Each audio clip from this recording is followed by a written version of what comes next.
Bonjour, nous sommes aujourd'hui le 9 Shvat et nous allons continuer notre étude sur le chapitre 18. Dans le passage que nous avons étudié hier, il était expliqué que celui qui ne parvient pas à mener une véritable réflexion sur la grandeur de Dieu, afin de dévoiler en lui l'amour et la crainte de Dieu, eh bien, pourra avoir recours à l'amour naturel et inné qui se cache au fond de l'âme de chaque juif et qui nous a été donné en héritage de nos pères. En effet, nos patriarches étaient totalement annulés devant Dieu. Ils ont ainsi mérité que tous leurs descendants soient en fait dotés d'une âme incluant en elle les différents niveaux qui sont Nefesh, Ruach et Neshama. Ceux-ci sont issus des 10 sphirotes des 4 mondes, Atzilut, en partant du haut, Bria, Yetzira et Asiya. Chaque âme provenant d'un niveau différent.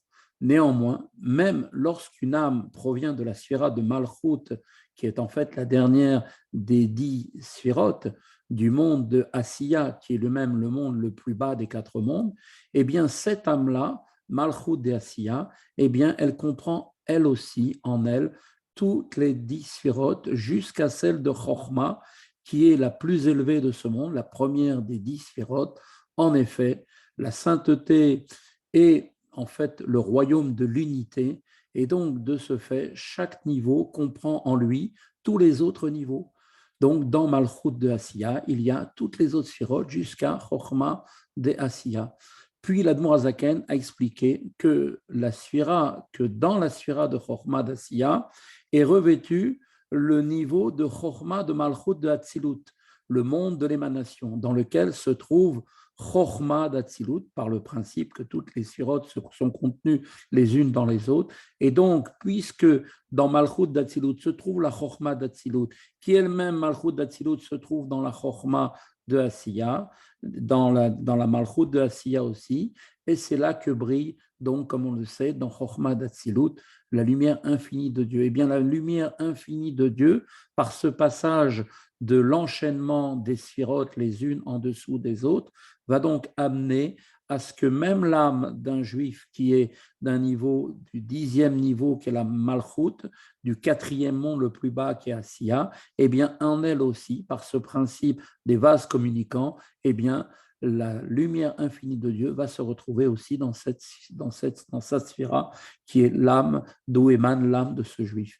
Il en ressort maintenant que quel que soit le niveau de l'âme d'un juif, eh bien, la lumière de Dieu la revêt au niveau de Chochma qui se trouve dans son âme.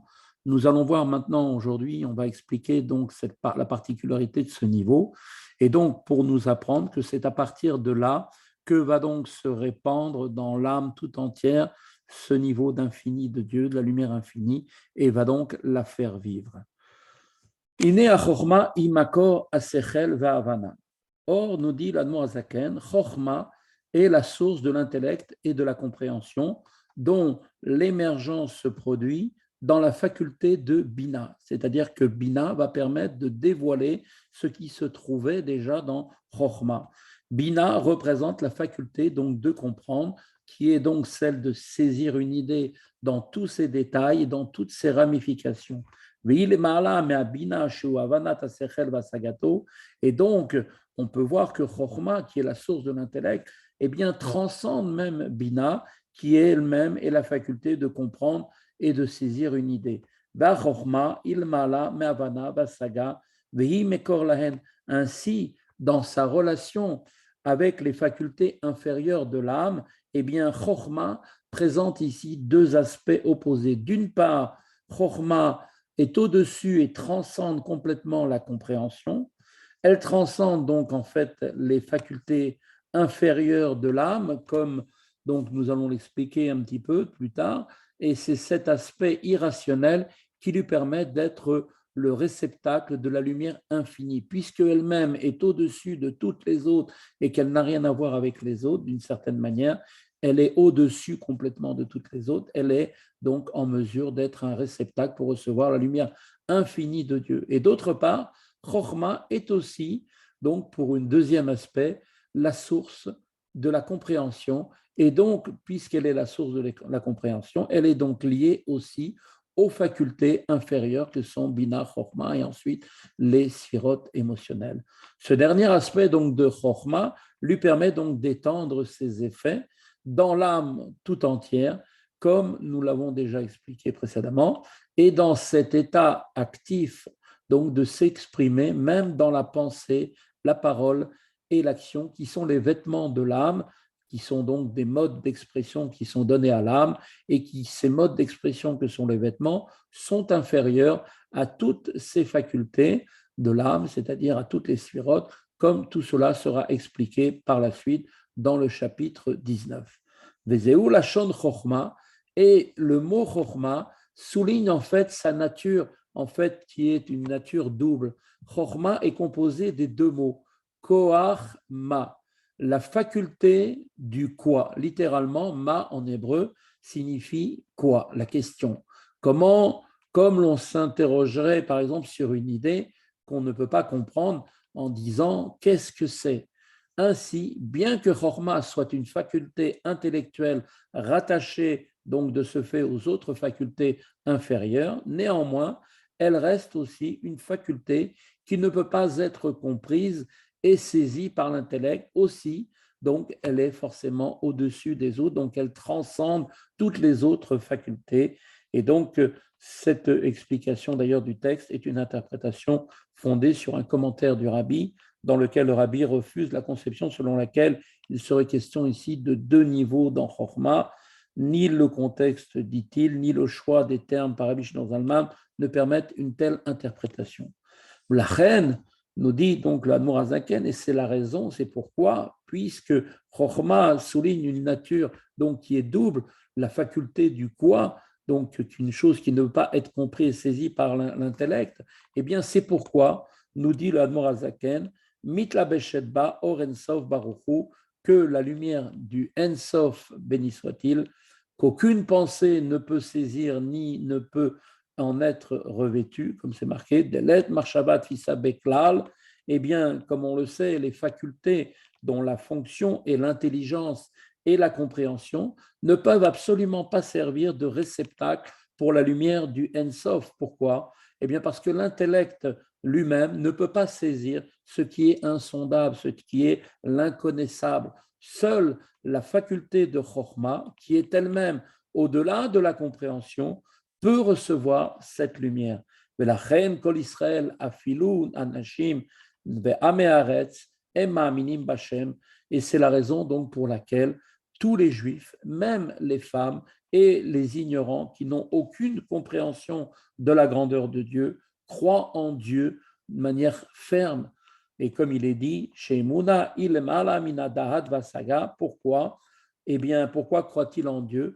Étant donné que la foi elle-même est quelque chose qui dépasse, qui est au-delà de la connaissance et de la compréhension. C'est-à-dire que la foi représente en fait l'aptitude qu'a chaque âme juive à saisir ce qui échappe à l'intellect. Qui petit yamin lechol davar ve'arum yavin chule.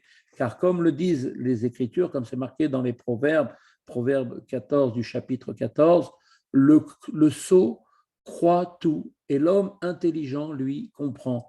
C'est-à-dire que celui qui manque d'intelligence saisit cependant ce qui se présente à lui par la foi, alors que le sage, lui, va se fonder sur la raison. Toutefois, ce dédain vis-à-vis du sot n'a pas de sens, et n'a de sens que seulement lorsque l'idée approchée relève de la raison. Car alors, le fondement de la foi n'est autre que son incapacité à comprendre. Comme il ne comprend pas, alors il croit. En revanche, bien évidemment, en revanche de ce qui relève du divin, qui lui-même transcende totalement l'entendement humain, il n'est d'autre approche pour tous, même celui qui comprend et qui a une compétence extraordinaire de la connaissance de Dieu et des compétences intellectuelles extraordinaires, eh bien, il y a un niveau où l'entendement humain ne peut comprendre quoi que ce soit, et il n'y a d'autre approche, même pour cette personne, que l'approche de la foi. ולגבי הקדוש ברוך הוא, שאול מעלה מן השכל והדעת, ולית מחשבה תפיסה בכלל, הכל פתיים כפתיים אצלו יתברר. Or, bien évidemment que par rapport à Dieu, béni soit-il, qui transcende l'intellect et la connaissance. Et comme il est dit, aucune pensée ne peut le saisir. Toutes, tous, quel qu'il soit, que ce soit le juif le plus simple jusqu'au plus grand des tzaddiks de toutes les générations, eh bien, sont tous, par rapport à Dieu, comparables à des gens sots devant lui. Ils ne peuvent donc le saisir uniquement Dieu que par la foi. Et dire comme il est dit dans le verset, il est marqué dans les proverbes là-bas, il est marqué dans les psaumes, pardon, Teilim 72, versets 22 et 23, il est dit marqué, Vani ba beher velo eda beemot haiti imar vani tamid imar. David Ameller s'exprimait en disant de lui-même, j'étais un sot, ne sachant rien, j'étais assimilé à un animal devant toi, et mais je suis continuellement avec toi. Pourquoi? Parce que cela signifie en fait, cela signifie que c'est parce que justement je m'approche de toi comme un sot et un animal, simplement par le pouvoir irrationnel de la foi, et bien précisément par cela, je suis continuellement avec toi. C'est pour ça qu'un juif, quel qu'il soit, est toujours présent en contact avec Dieu directement. לכן אפילו קהל שבקהלים ופושעי ישראל מסורים נפשם על קדושת השם, על רוב וסובלים עינויים קשים שלא לכפור בשם אחד. Et aussi, comme on a pu le voir à travers toutes les générations où les Juifs ont été malheureusement dans des situations très difficiles, où on les obligeait à vouloir renier leur foi, eh bien on voit que même les plus légers parmi les pécheurs d'Israël, eh bien ont sacrifié leur vie pour la sanctification du nom de Dieu, parce que personne ne voulait se détacher de Dieu, et sachant que s'ils acceptaient ce qu'on leur demandait de renier leur foi, leur croyance en Dieu, eh bien, ils allaient donc se détacher de Dieu, et ça, aucune âme ne le veut ni ne le peut. Et comme il est dit, donc pour la plupart sont morts comme des martyrs, ils ont préféré souffrir plutôt que de nier l'unité de Dieu.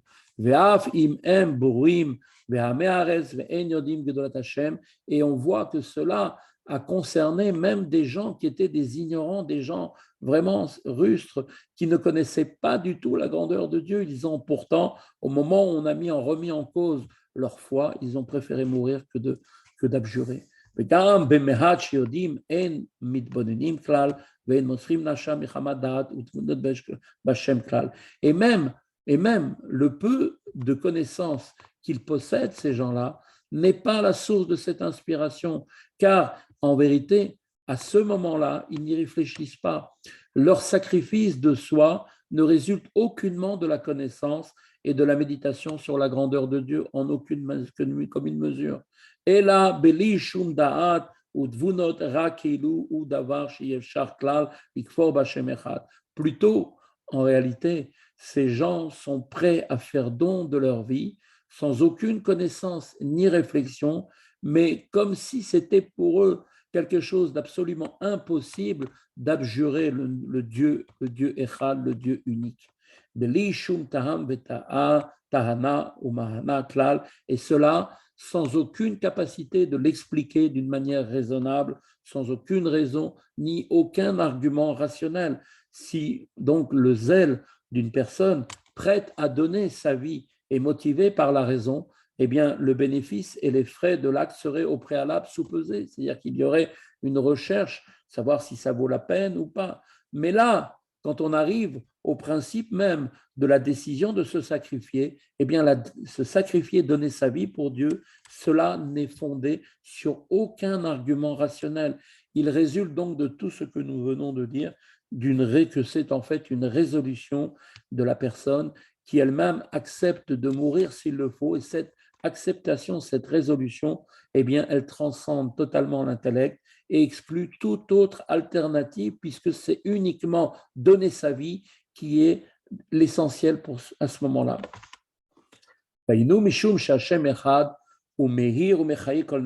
pourquoi en est-il ainsi? Eh bien, en réalité, c'est parce qu'à ce moment-là, quand les Juifs sont soumis à cette épreuve qui est la remise en cause de leur foi, eh bien, pourquoi réagissent-ils de cette manière-là? Eh bien, c'est parce que le Dieu unique, Hachem Echad, illumine et anime la totalité de toutes les âmes ועל ידי התלבשות הוא בבחינת חוכמה שבה, שהיא למעלה מן הדעת והשכל ומושג ומובן. Et donc, chaque âme étant revêtue de sa faculté de chokma, qui est en elle, qui transcende donc cette connaissance ou l'intelligence rationnelle, comme on l'avait expliqué, chokma a aussi en elle cette particularité, c'est qu'elle dépasse toutes les notions d'intellect, elle est au-dessus de l'intellect et c'est pour ça qu'elle est le réceptacle de la lumière infinie de Dieu. Eh bien, ça veut dire qu'il y a aussi dans chaque juif ce niveau de chokma qui transcende toute forme de connaissance ou d'intelligence rationnelle. Et étant donné que la lumière infinie réside dans l'âme de chaque juif, eh bien, chacun, quel que soit son niveau de connaissance, est prêt, sans aucun souci et sans aucun doute, à faire don, s'il le fallait, de sa propre vie pour continuer à garder sa foi en Dieu. Voilà, c'est ici que se termine le chapitre d'aujourd'hui, la leçon d'aujourd'hui, le chapitre 18. Je vous dis donc à demain. Au revoir.